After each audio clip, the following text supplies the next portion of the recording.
Sapa Indonesia Malam, saya Friska Clarissa. Tingginya harga beras menimbulkan dilema tersendiri. Harga beras tinggi harusnya menjadi berkah bagi para petani. Namun di sisi lain banyak juga masyarakat yang kini mengalami kesulitan karena tidak mampu lagi membeli beras. Data BPS menyebutkan, saudara, jumlah petani pengguna lahan pertanian di Indonesia mencapai 27,7 juta. Sedangkan petani gurem atau petani yang menggunakan lahan kurang dari setengah hektar sebanyak 17,2 juta. Data BPS 1 Maret lalu menyebutkan rata-rata harga gabah di tingkat petani meningkat dibandingkan tahun lalu. Harga gabah kering panen kini mencapai Rp7.261 per kilogram, artinya naik 27,14% dibanding tahun lalu. Sedangkan harga gabah kering giling kini di Rp8.591 per kilogram atau naik 33,48% dibanding tahun lalu. Sedangkan rata-rata harga beras juga meningkat dibanding tahun lalu. Data BPS menyebut di tingkat pengecer, rata-rata harga beras di bulan Februari di kisaran Rp15.157, naik 19% dibandingkan dengan tahun lalu. Dan saat ini luas persawahan di Indonesia terus berkurang. Tahun 2021 dan 2022, saudara, luas lahan baku sawah di Indonesia mencapai 7,46 juta hektar. Tahun 2023 jumlahnya berkurang menjadi 7,1 juta hektar. Tingginya harga beras harus menjadi berkah bagi petani. Tapi benarkah semua petani diuntungkan dengan tingginya harga beras akhir-akhir ini? Kita akan ulas usai tayangan berikut. Bulan Januari dan Februari seharusnya sudah memasuki masa panen bagi petani di Desa Jarit, Kecamatan Candipuro, Lumajang, Jawa Timur. Namun mereka baru bisa mengolah tanah karena masa tanam mundur lantaran kemarau panjang El Nino. Belum lagi serangan hama wereng dan tikus yang membuat petani gagal panen. Kondisi ini membuat Ali Sujarbo, petani gurem yang hanya memiliki lahan 0,3 hektar, mengaku tidak diuntungkan dengan mahalnya harga beras saat ini. Dengan mahalnya harga beras sekarang ini, harga gabah sekarang ini, petani tidak bisa merasakan. Karena apa? Ya, mereka belum bisa tanam saat itu, karena proses kekeringan berkepanjangan tadi itu. Hal yang sama juga dialami petani kecil di Sragen, Jawa Tengah. Sebagai salah satu lumbung padi nasional, naiknya harga beras ternyata belum bisa meningkatkan kesejahteraan petani, khususnya buruh tanam padi. Suwarni, warga Desa Bener, Kecamatan Ngerampal, mengaku sudah 20 tahun menjadi buruh tani di lahan milik tetangganya.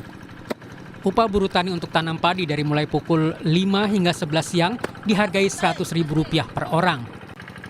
Menurut Suwarni, uang itu tak cukup untuk membeli beras Rp14.000 per kilogram dan kebutuhan pokok lainnya. Boten saged enggak dapat keuntungan. Kan saya beli beras. Beli beras ya? Ya, berasnya beli, enggak punya sawah. Sekarang berapa Ibu 1 kilonya? 1 kilo 14. 14 ya? Iya. Ibu untuk menghidupi berapa orang di rumah? 4. 4 ya? Iya. Hanya Ibu aja yang bekerja ya? Iya. Sementara di Karawang, Jawa Barat, petani seperti Saipul Bahri harus berjuang mengolah sawah karena pasokan air sangat sedikit. Belum lagi dia harus mengeluarkan uang hingga 2 juta untuk menyewa traktor serta membeli pupuk non-subsidi yang mahal. Jeratan calo juga membuat petani terpaksa menjual gabah dengan harga murah. Kondisi ini membuat banyak petani yang berpikir untuk alih profesi. Ya makanya mau tidak mau ketika misalnya kita udah jadi petani, ya secara otomatis kita bakal manjang, terkecuali misalkan ada proyek perumahan atau misalnya pabrik dijual mahal, ya otomatis mungkin ada. Sekretaris Dinas Pertanian dan Ketahanan Pangan Kabupaten Karawang, Edi Suryana, berjanji akan memperbaiki pasokan air dan ketersediaan pupuk bagi petani. Pemerintah sudah menyiapkan 14 triliun ya untuk pupuk bersubsidi, dan insya Allah ini akan segera cair dan memang diprediksi kurang lebih bulan April sudah bisa diterjunkan untuk para petani di musim berikutnya. Itu. Kenaikan harga beras yang terjadi belakangan ini ternyata tidak membuat pendapatan petani kecil ikut naik. Pemerintah harus mencari cara untuk mendahulukan kesejahteraan petani. Tim Liputan Kompas TV. Sejumlah petani yang ditemui tim liputan Kompas TV menyebut kenaikan harga beras tidak dirasakan dampaknya oleh mereka. Para petani kecil tetap dipusingkan dengan urusan gagal panen, harga pupuk yang mahal sampai kekeringan. Bagaimana perjuangan para petani dan apa yang harus dilakukan pemerintah untuk meningkatkan kesejahteraan petani?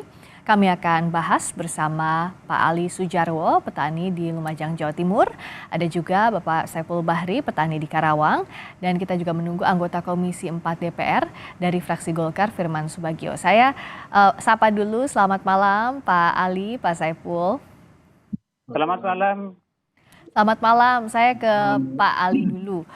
Pak Ali boleh cerita, sebenarnya sekarang kan harga beras lagi naik ya untuk konsumen, tapi Pak Ali sendiri naik atau enggak pendapatannya? Iya, petani sekali lagi tidak merasakan nikmat daripada naiknya harga gabah maupun harga beras. Karena tadi permasalahan sudah disebutkan di depan. Ya.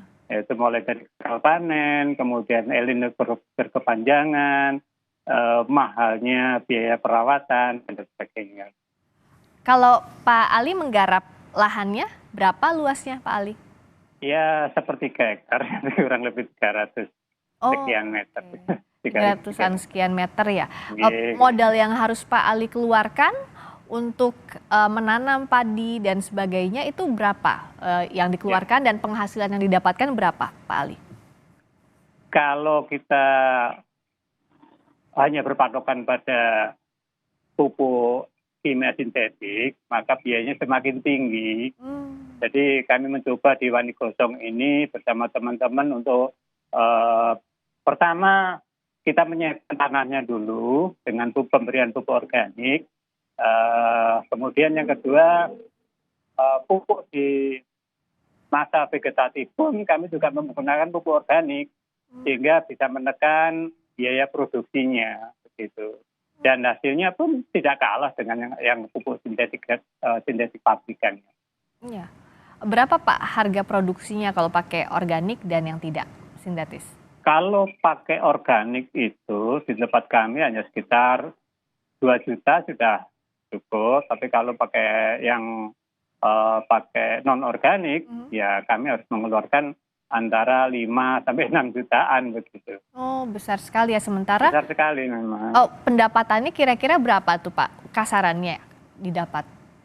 Kasarannya setelah di total dari biaya produksi, kemudian biaya pupuknya, kemudian total panennya, setelah total panennya ya antara 9 jutaan gitu. Oke, itu untuk satu kali masa panen saja ya Pak ya berarti ya? Masa panen saja.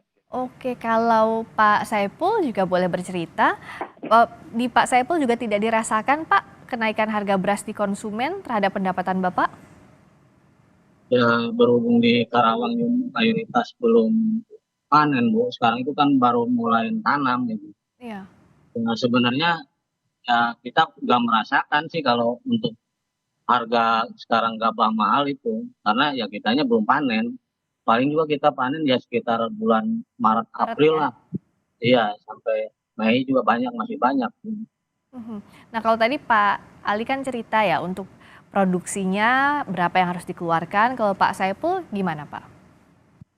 Ya untuk produksi sama, kita kan kalau saya menggunakannya pupuk ya, ini yang kimia ya, itu per hektar itu kalau misalnya itu per hektar ya kita untuk biaya itu total ya sekitar 15 jutaan Bu. Berhubung saya cuma nyawa 4.000 meter ya separuhnya lah. Oke, 400 meter ya separuhnya? 4.000 meter. 4.000 meter, jadi itu separuhnya ya dari 15 juta, 7,5 juta kurang lebih ya. Nah pendapatannya itu berapa Pak Saiful? Kira-kira kalau dengan biaya? Kalau misalkan yang biasa mah dulu harga 4.000, 5.000 ya kita dapat paling 2,5-3 ton lah bersihnya itu. Ya tinggal dikalikan aja Bu. Ya kalau tiap dapat 3 ton berarti kali 4.000 berarti 12 juta. Ya. Yaitu dalam waktu 6 bulan hitungannya gitu penghasilan kita itu. Ya, selama 6 bulan itu ya Pak ya, sekali panen ya. Kita dapatnya cuma segitu gitu. Iya, saya ini juga sudah terhubung Pak Firman Subagio dari fraksi Golkar, anggota Komisi 4 DPR. Pak Firman, selamat malam. Selamat malam, Assalamualaikum warahmatullahi wabarakatuh. Waalaikumsalam, dengan saya Friska di sini, ada Pak Ali juga petani dari Lumajang, Ya. ada juga Pak Saipul dari Karawang. Nah tadi Pak Ali dan Pak Saipul sudah cerita di awal ya memang yang jadi masalahnya begitu yang dialami petani tidak langsung harga beras naik berpengaruh kepada naiknya pendapatan. Nah termasuk juga ada beberapa kendala yang dihadapi misalnya risiko gagal panen, juga harga pupuk yang mahal. Pak Firman lihatnya solusinya seperti apa ya agar kalaupun naik harga pangan ini dirasakan juga oleh para petani kecil? Pertama solusinya memang harus kita ada komitmen yang serius dari pemerintah. Itu kata kunci. Karena memang petani kita ini sejak awal kan dihadapkan kepada berbagai problem-problem yang mereka hadapi. Namun tentunya problem petani ini tidak semuanya itu terperhatikan oleh pemerintah. Ini persoalannya sangat serius. Ya. Karena petani itu terus terang bukan hanya membutuhkan subsidi saja, tapi semua yang terkait dengan masalah sektor pertanian dari hulu sampai hilir. Ini harus mendapat perhatian serius. Karena begini pertama Mbak Rizka ya. Ya. Yang namanya pertanian kan tidak bakalan bisa hidup tanpa adanya air. Betul. Nah, problem air sekarang menjadi kata kunci sekarang ini. Ya, kita punya hutan sudah gundul, kemudian waduk-waduk kita ini infrastruktur, kemudian irigasi teknisnya juga sudah mulai rusak, kemudian alih fungsi lahan yang nyaris tidak terkendali. Ini semua tidak dikontrol oleh pemerintah. Sedangkan kami ini sudah banyak buat instrumen-instrumen dari mulai Undang-Undang Pelindungan Lahan Pertanian berkelanjutan. Ini tidak ada satupun yang diterapkan secara serius. Kemudian ada Undang-Undang Pelindungan Varietas, ada Undang-Undang yang terkait masalah pangan. Ini semuanya kalau betul-betul dijalankan secara maksimal oleh pemerintah, maka ini akan bisa teratasi. Ya kita tahu bahwa semenjak reformasi sampai hari ini, nyaris siapapun presiden tidak pernah perhatian kepada masalah yang namanya infrastruktur sektor pertanian. Setelah hal yang saya Pak Harto. Baru pemerintahan Pak Jokowi sekarang ini ada kepedulian kembali. Waduk-waduk dibangun, tapi kan waktunya tidak terkejar. Karena bangun waduk itu juga prosesnya menjadi cukup panjang dan lama, dan itu pun terkait dengan masalah lahan hutan, itu juga tidak mudah untuk mengalihfungsikan, untuk menjam pakai untuk kepentingan-kepentingan pertanian tadi. Jadi yang disampaikan Pak Ali, Pak Saiful, betul bahwa petani itu dalam kondisi yang paling sulit. Oleh karena itu, bagaimana caranya untuk melindungi petani kita? Harus ada kepribadian, apalagi sekarang ini. Ya. Dengan kondisi banyaknya anomali cuaca, kemarin El Nino, atau kemudian sekarang ini sudah mulai musim hujan sedikit, sudah mulai banjir, betul. ya, seperti di Gerobokan kemarin.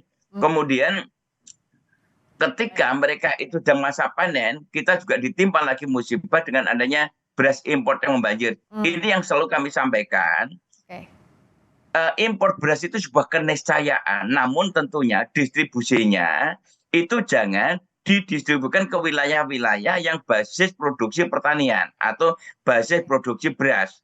Ini akan sangat memukul psikologis petani. Ya. Petani akan terpukul. Ya. Kita ini punya petani 33,4 juta, itu usianya rata-rata di atas 50.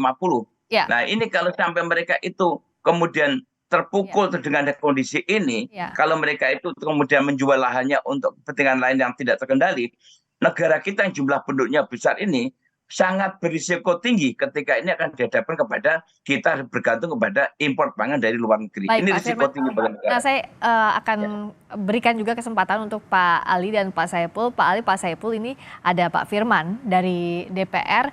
Mungkin bisa disampaikan apa sebenarnya yang dibutuhkan oleh para petani sekarang. Tadi kan disebutkan juga ada beberapa masalah air misalnya. Kalau Pak Saipul mau apa? Mau ngeluarin unek-unek apa, Pak?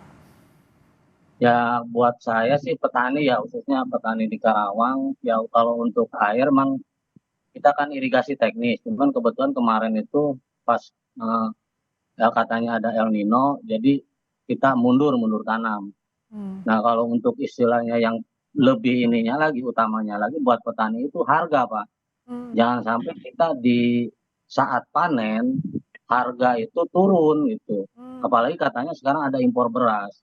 Biasanya berdampak gitu ke harga gabah. Ketika beras murah, ya otomatis gabah murah.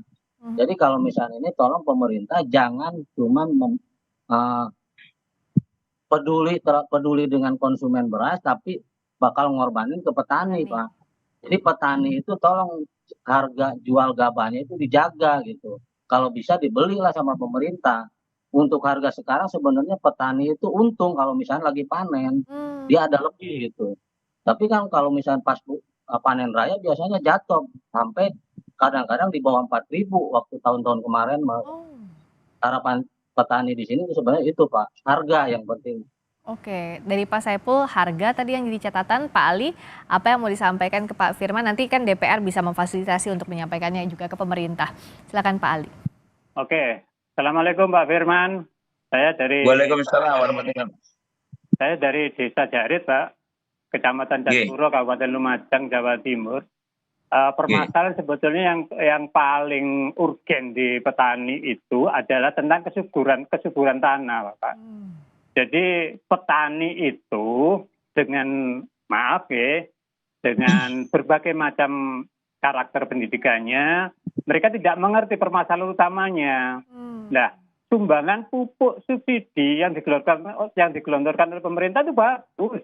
Cuman kan hanya untuk sesaat. Problem utamanya itu sebetulnya di kesuburan tanah. Nah, sekarang pemerintah kami mohon, ini wajib hukumnya untuk turun ke bawah untuk membina dan mengedukasi petani itu agar dari awal olah lahan itu berupaya untuk menyuburkan tanahnya lagi. Sebab dari tanah yang subur akan tumbuh tanaman yang subur, yang baik. Maka kalau tanamannya subur, maka produksinya akan meningkat. Nah, kalau produksinya meningkat misalnya per hektarnya bisa 9 ton, bisa 10 ton, maka petani meskipun harga gabahnya mungkin tidak sebagus sekarang, petani masih bisa merasakan keuntungan begitu. Tapi kalau sekarang ini produksinya sudah rendah, rata-rata di tempat kami itu 4,5 ton per hektarnya begitu. Ya. Jadi sama sekali tidak merasakan nikmatnya tingginya beras. Dan sekali lagi kami mohon pada pemerintah lewat jajarannya sampai ke penyuluh lapangan, tolong kami diedukasi dengan olah lahan yang benar. Suburkan dulu tanahnya. Mungkin mengedukasi lewat pemberian pupuk-pupuk organik, olah lahan yang benar. Kemudian subsidinya mungkin sekarang diberubahkan berupa mikroba pembena tanah, gitu, Bapak. Sehingga tanahnya menjadi sehat kembali. Gitu, Bapak. Ya, ini bagus sekali masukan dari Pak Ali. Kan terakhir kita dengar dari pemerintah bahwa akan digelontorkan pupuk, disubsidi pupuk 14 triliun dari pemerintah. Tapi tadi ada masalah juga yang disampaikan Pak Ali bahwa kesuburan tanahnya ini loh yang harus diperhatikan, penyuluhannya terhadap olah lahannya seperti apa. Kalau Pak Saiful tadi khawatirnya soal harga saat panen. Bagaimana Pak Firman? Jadi masalah harga ini juga menjadi masalah yang serius karena memang pertama selalu kami sampaikan di media-media kalau petani kita ini apple to apple dibandingkan harus istilahnya berkompetisi dengan beras impor atau hasil produksi impor dari luar negeri dari tanaman pangan itu nggak akan mungkin mampu bersaing karena memang produksi atau production cost kita ini sangat mahal. Petani kita ini masih banyak yang konvensional, masih banyak yang tradisional, belum tersentuh dengan mekanisasi dan belum tersentuh dengan teknologi-teknologi modern yang itu bisa mengurangi daripada biaya mulai masa pengolahan, masa panen, pasca panen dan sebagainya. Nah, posisi inilah yang selalu kami sampaikan agar pemerintah itu menerapkan sistem harga atas, harga bawah. Harga bawah itu dari keekonomisan diukur daripada petani terendah seperti Pak Saiful begini. Kalau Pak Saiful ini kan mungkin tanahnya kan cuman mungkin lahannya tidak luas ya, tetapi biayanya tinggi. Bagaimana mampu bersaing? Nah, oleh karena itu harga bawah ini harga keekonomisan itu katakanlah dipatok dengan harga 12.500 per kilo katakanlah seperti itu. Itu Pak Saiful udah untung. Ya. Kalau suatu saat terjadi gejolak harga sampai harga 15.000 Pak Saiful berarti untungnya kan lebih besar. Ya. Tetapi konsumen juga dijaga supaya tidak membeli emas mahal dan impor dikendalikan dengan harga-harga itu. Siapa yang mulai bermain di dalam masalah harga itu harus dikenakan sanksi. Kenapa? Indonesia ini kan negara yang jumlah penduduk besar mengatur sistem pasar bebas. Ya. Sehingga yang mengendalikan siapa? Yang mengendalikan itu bukan petani, yang mengendalikan pedagang-pedagang besar. Bayangkan Mbak Iska ya, Mbak Siska ya. Friska. Sekarang ini perusahaan multinasional itu udah masuk di bisnis yang namanya pangan. Ya. Saya ngeri lihatnya. Kalau sampai perusahaan multinasional itu masuk ke situ, maka petani kita lambat laun itu kan hancur. Mereka itu secara psikologis, Pak Saiful tadi udah, mudah-mudahan Pak Saiful sempat semangat Pak. Ya. Saya insya Allah Pak, ini saya sudah jadi anggota DPR yang kelima, saya akan tetap di Komisi 4. Saya ini anak petani Pak, bapak saya kepala desa Pak. Ya. Kenapa saya tidak mau pindah ke Komisi 4? Karena saya ingin mewujudkan keberadaan saya di DPR membela petani, kan saya anak petani. Nah ini yang harus kita jaga. Kemudian mengenai masalah lahan, betul yang disampaikan oleh Pak Ali tadi. Unsur hara tanah kita ini, pH tanah kita ini harus dibenahi. Sekarang ini kesuburan lahan kita ini hampir rata-rata. Itu tanah-tanah yang produktif itu sudah banyak yang di bawah 5%. Kalau 5% tingkat kesuburan lahannya itu unsur hara tanahnya itu, ya mohon maaf, jangankan 6 ton, 4 ton, 5 ton itu udah ngos-ngosan bahasa Jawanya. Oleh karena itu penggunaan pupuk anorganik ini harus mulai dikurangi. Subsidi jangan terus diberikan jor-joran pupuk urea. Karena justru yang mengurusak unsur kesuburan lahan kita ini adalah penggunaan pupuk urea yang berlebihan. Oleh karena itu saya meminta masyarakat sekarang ini udah banyak yang produksi pupuk-pupuk organik yang juga diaplikasikan di lapangan cukup bagus, hasilnya maksimal. Ada yang namanya pupuk menggunakan mikroba. Atau kemudian sekarang banyak sekali masyarakat petani yang berinovasi dan bikin, pemerintah itu hadir untuk memberikan proteksi pelindungan kepada pupuk-pupuk seperti yang ada keterjangkauan dan murah. Bahkan itu diproduksi oleh masyarakat sendiri. Dan pemerintah sudah punya program. Namanya unit pengolahan pupuk organik. Nah, ini udah bagus menggunakan pupuk tetong dan sebagainya.